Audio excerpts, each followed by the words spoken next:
Everybody has seen that damage is absolutely overpowered in WildRift right now, and there's been a hotfix and mage items got nerfed, and well, Kalista got buffed. However, don't let yourselves get fooled that mages are weak now, that's not true, they're absolutely overpowered still, and don't you worry, I think I'll do a separate video on that one just to tackle this entire topic, because it's definitely a massive issue. But for this video, you're going to see something you have not seen before, a tank Kalista, because for Kalista it's all about surviving. Live as long as possible, deal as much damage as possible as well. For this game, we are going, in fact, with a Bladed Ruin King into a Heartsteel Runar's Hurricane and Amaranth Twin Guard, making yourself a lot tankier. We are playing with a Lulu against a Soraka Caitlyn, being a very difficult lane for us, but for whatever reason the enemy bot lane is not punishing us for our range disadvantage. Nice spacing by the Kalista going away from the Caitlyn, not getting the free auto attack into her face, but now an all-in situation is occurring where the Lulu is just auto attacking the little Soraka, and they need to be really careful. When you play against Soraka lanes, what you do not want to do is, you do not want to go into trades that you do not immediately kill. Because upon hitting level 2 for the Soraka normally, she would then just sustain. However, they just got level 2 early and just instantly all in afterwards. The enemy just didn't even pay attention to the possibility. Flash in, level up by the Soraka, getting the kill. The Tryndamere is now here, but he tried to hop the wall but didn't make it. Uh-oh, Lulu. He actually gets away with it. The Tryndamere has no way he's gonna try to do this. He just actually walked there, spent so much time looking for the potential play. Now the Lulu is just making time. And it seems like the Kalista player doesn't have the feature enabled that shows you the HP on the minimap. Massive blunder to not have this actually active, because it's so broken. But let's quickly talk about Kalista as a champion and what she does pretty well. Kalista is a champion that wants to be ahead. Kalista from behind feels very terrible because you actually want to go in, you want to take the space and you want to just play around. For this, normally you can have an engage support that creates the space for you, or in this case have a Lulu that buffs you out of your mind and allows you to just basically play however you like, especially in the context of going even tankier items, then with the Lulu making yourself even tankier. He prepares a nice little all-in here, sees the spear in the background, could have gone for a little quick rend here with the reset on the minion, and he actually gets the kill. The second ability's bonus damage is very high, and Lulu's base damage is also absolutely crazy high, so you have to keep that in mind constantly. Enemy bot lane is not having a fun time, even though I'm pretty certain they should not be getting smashed this hard. But player differential matters quite a lot, and in WildRift you rarely see matchups actually being played as they should be played, so keep that in mind that even if you're facing the most grotesque counter, many people do not have the proper understanding of laning fundamentals or champ fundamentals to actually punish you in the way they need to for this counter to be effectively a counter. What I must also say, I really like Crit Kalista. With the newest buffs to Kalista, I think Crit Kalista also got a lot better, because you got more AD, you got more HP, you got better scaling on your abilities, at least in your third ability, and your first ability also got more base damage. They literally doubled the third ability's first stack damage. Like, it's crazy. But now, you don't really have an incentive of maxing it anymore, you can just go with the first ability max and literally blast people apart. Caitlyn pops the ultimate relatively early for the funsies, Kalista just hops by with a little drive-by hopper, and we see like having a little bit fun. Caitlyn is not really getting to hit the Kalista. Kalista has pretty good sustain right now, you see. Perhaps the spears could have gotten, like if this went through, could have gotten so much damage onto them. One might wonder, how is this even possible? How is the enemy bot lane not capable of punishing the Lulu Kalista when they should in fact be the ones that, I think, win against them? Also very important about the Kalista, when you have the ability to get a rend reset for some poke damage, always go for it. It's such free damage. And he gets some free chunks, and the Soraka is doing something very dangerous. Ooh, they need to be careful. Hops over the wall, avoids the slow by the Trinity, and now kites him out. There's a little mishap, but it doesn't matter. Gets the stack, the Trinity has the ult going. Ziggs ultimate also comes in. The Aurelion Soul also spitting some bars into the face of the Lulu, but the Lulu is inside of the Kalista. But Lulu is a scaredy cat and goes away. Not a real trooper, but now the Kalista is behind enemy lines. Somebody has to push this lane. Ziggs throws in the bomb. They just have to be this wasn't even like bros. All that needed to happen was this wave to be pushed and they cancel their recalls. That is all that needs to happen. There is no risk involved, and I think they had enough time to do so. But you know, these greedy goblins, they see the kill and they just go in. And in case you don't know, check them out in the description below. It's a nice channel posting the most insane gameplays, like hidden off-meta stuff. I think they post like 5 to 6 videos a day. So if you're interested in seeing some of the crazy things that Chinese players do, not saying they're always good, okay? It's just more about there's a lot, and there's a lot of things you can take away from their gameplay. So even when I'm not the one speaking about what I'm seeing, maybe you can spend some extra time looking at them and just looking, what do they do different and what can I copy from them? Not specifically talking about items, but just generally how they approach fights, how they play different lane states, how they punish people, and what they do to snowball games. Because items, very often, very questionable, but I like this approach here, making him a lot tankier. When you play Kalista yourself before, you can tell me in the comments below. First off, you had very little damage, and you were very, you're like butter. You're just being sliced instantly. Soraka now being completely isolated, the Lulu's being yoinked in, goes back in for, I don't know, Lulu is, well, this Lulu had some interesting ideas, let's say the least. Can't sadly go for a dive here. Have to be a little bit patient. But you see the sustain. Doing quite well here.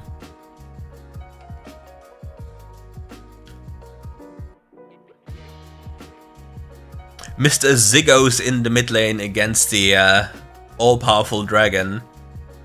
Mages, and they hit you with one ability and you're dead. And if you want me to actually make like a little video about the hotfix changes, and maybe say more about the true issue of WildRift right now, then just let me know in the comments below, because I don't really know if you guys actually care about what is going on, or if you just basically have surrendered to the higher gods of Riot Games. Getting a tower without even Herald, the dragon is coming in, gets stunned by the dragon, the Trinity is also here, it's an entire party, still has flash and exhaust available, pops the exhaust to just walk it out, hops away, and is now in safety. Mr. Ziggs walking in a circle, enjoying his time, looking for another potential play here, throwing bombs left and right. The autocast is going crazy for the little Bomberman, and we have the Heartsteel completion on the Kalista, so basing would be very much recommended. And in case you didn't know, if you have Runaan's Hurricane, it's absolutely insane, because then you get multiple Heartsteel procs at the same time. So as funny as it sounds, going Heartsteel actually isn't that bad of a choice if you have to actually survive. If you it's like a band-aid fix, right? Like, technically speaking, let's say you pick Kalista early and you get completely drafted into Narnia where you can't do anything, then you obviously have to change some of your items. I'm not saying that Heartsteel on Kalista will be a good thing, but in some games it could be a good thing. And that's the same applies to so many items that you can have just on your mind, and that will just help you win the game more likely. Because if your primary concern is dying, then how about just getting tankier? And if you want to go even further, you can make a point and say, if you go Heartsteel, why not just go Titanic Hydra as well to make it even more powerful? Just skip out on the Mortal Reminder and go for Terminus and or for Titanic Hydra. Kiting forward, dealing so much damage with the Lulu, you see the hops, just goes around the world and collects a free kill. Now only the Trinity is left standing, pops the old master, he goes into the Alpha Strike and now meditates in front of the Trinity. The Trinity is trying to get him killed but doesn't achieve doing so. 66 Heartsteel stacks into the pocket of the Kalista. Dragon makes an appearance now, getting dragged back. The big ultimate Disaster Descent is coming down. Sadly, one is dying. Will we get another Heartsteel proc? Nope, we didn't. We jumped out of range. Time for a sip, so my voice doesn't die. And we see this rocket is running up to silence for fun. No real purpose behind that one. And yeah, reality is, if you can't beat the mages, just cheat, basically. You basically cheat with something that normally isn't part of the AD carry setup, meaning you just go for more tanky items. If you get one shot on cooldown, just go for something that makes you survive. Even if your damage is lower, there's no point to building damage if you die instantly anyway. So yeah, these are actually valid choices you can go for. Soraka Silence not achieving anything, again just using them to poke for fun, I guess. Lulu getting rooted, kiting forward for the funsies. Does the Lulu have... Yeah, she has Ardent. You see that with the glowing red hands. She and the Kalista has glowing red hands, and now the dragon made a big mistake. Gives over a Heartsteel proc, 100 HP now given over, 800 HP from items. And this Kalista will turn into an absolute unit very soon with the Amaranth Twin God being picked up as well. You see, the kiting is happening, has to be very careful though, can't just jump in. Has to just play it slowly. I don't know what he's trying to zone the right side of the fight instead of all-inning if they are Tryndamere already going in, because that's the perfect situation then. But yeah, like keeping track of everything that happens around you when you're limited on a mobile device or an iPad, like this looks like an iPad layout. If you are not very agile with your left hand, it's very difficult to just get all the camp stuff done at the same time, because with the mouse it's so much easier. Like so much easier. Kalista being massive with the Heartsteel procs. 135 HP now, chasing down the Urgot. Urgot flashes over the wall, escapes certain death here by the Kalista. Now Kalista rotates back to mid lane, seeing the Soraka enter Tryndamere. The Aurelian Soul is dead again.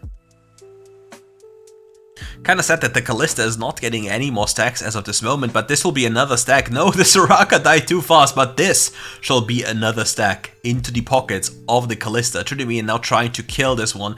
Lulu blocking the Caitlyn ultimate, thank God. If that one went through and the Kalista is hit, I would have sent some angry words to my Lulu. I'll be very much honest here.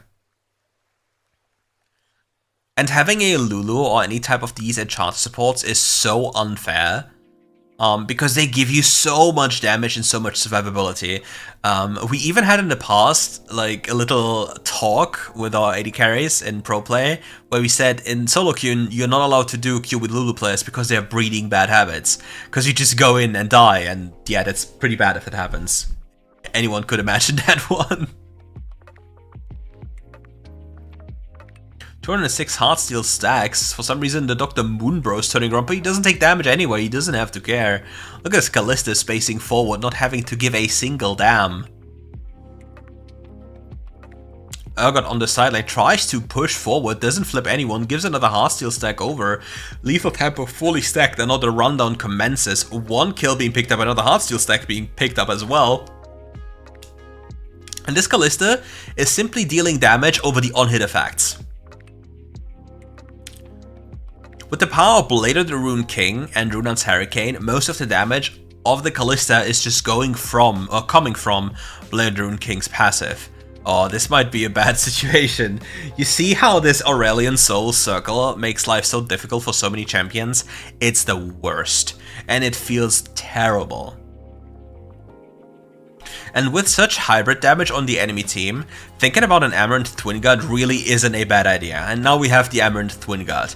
And getting the 60 MR and armor are not only the 60 MR and armor. You might be losing 13 AD right now, however, that is not the problem. You will actually gain 100, more than 100 magic resist and armor once this item is stacked.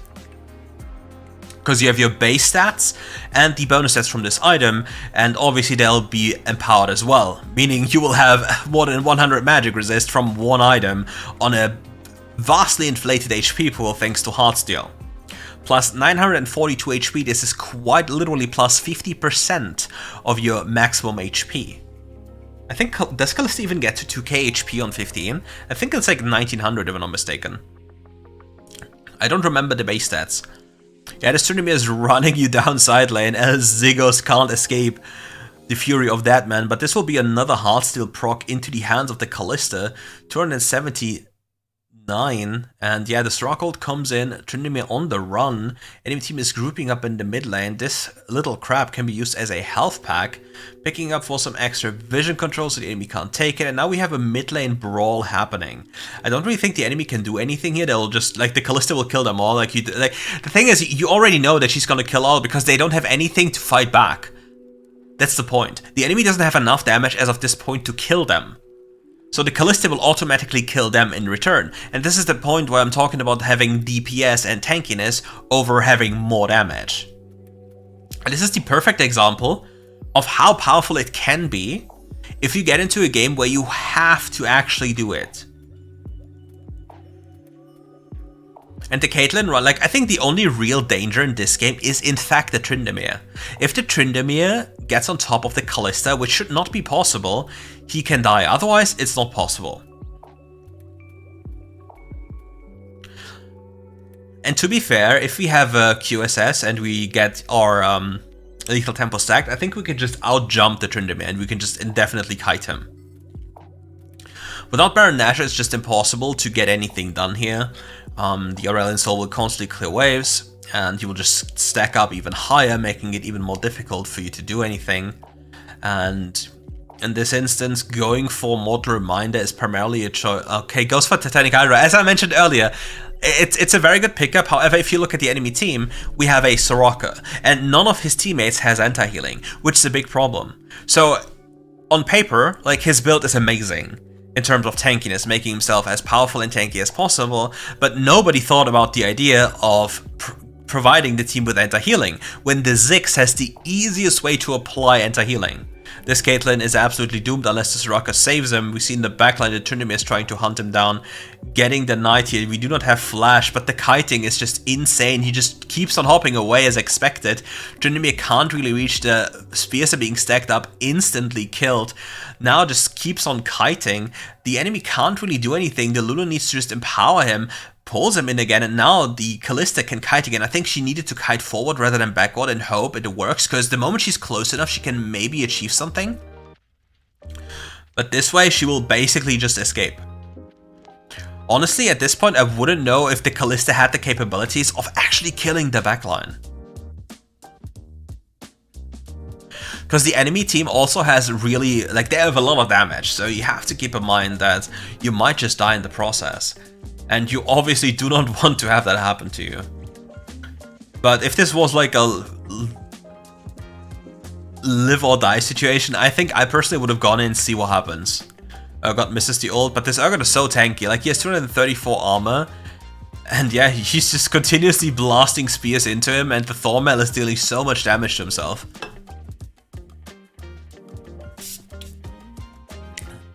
That is the issue.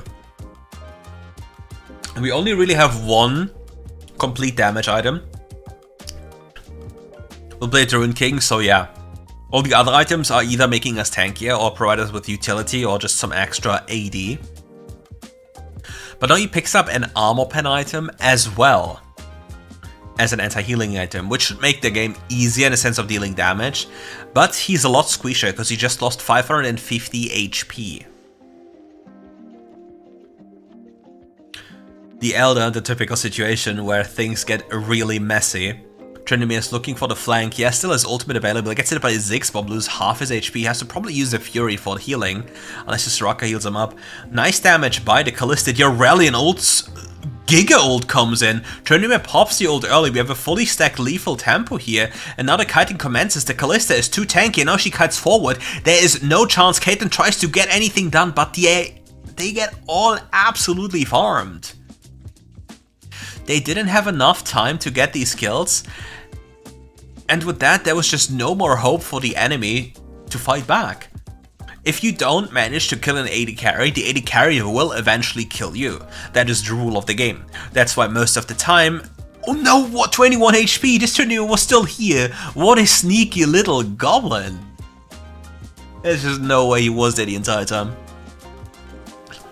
But yeah, if you're playing AD carry, you need to really look into clutch defensive itemizations. I'm talking about shield bow, stasis or QSS, and often stasis is actually grief, because stasis will only let you survive for 2.5 seconds, but you'll be stationary.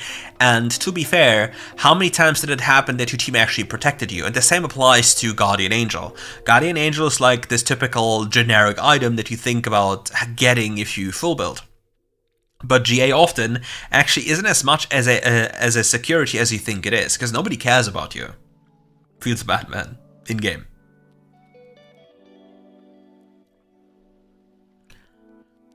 So more than often enough, you'd better be off with some other defensive itemization other than GA. Also, Kalista only deals 50% damage with her third ability to epic monsters, so you can't outsmite everyone. Feels bad, man. Dragon makes a big mistake by walking up, has to flash away. Lulu's being pulled in, the stasis comes out. Lulu's not being pulled in, my bad. Just look like this. All the colors. Lulu Harmonic popping off as it seems. 709 stacks on the Heartsteel. Reliant Soul zone is just too big. And the Elder with the Runan's Hurricane, really annoying to deal with. And if the Kalista really wanted, she can attack you once and then wait with the Rend for like 2 seconds and then Rend for the... so you get another full Elder effect applied to you. Just spacing out damage basically. Now hops in, gets a free kill on the Caitlyn. The Soraka doesn't have enough healing potency to get anything done thanks to the clutch purchase of the Immortal Reminder. Now gets forward, gets the Tryndamere kill. The speed of these hops is unreal the moment you have this lethal tempo stacked. And now the Dragon will also fall in his own base before the game ends. And with that... no, he doesn't! Kill him! He didn't kill him. Feels bad, man. And with that, we're actually at the end of today's video. Thank you all for watching. If you enjoyed the video, leave a like, comment, and make sure to check out the channel description below. And we'll see each other for more RiftGuides content very soon. Thank you all for watching. Take care.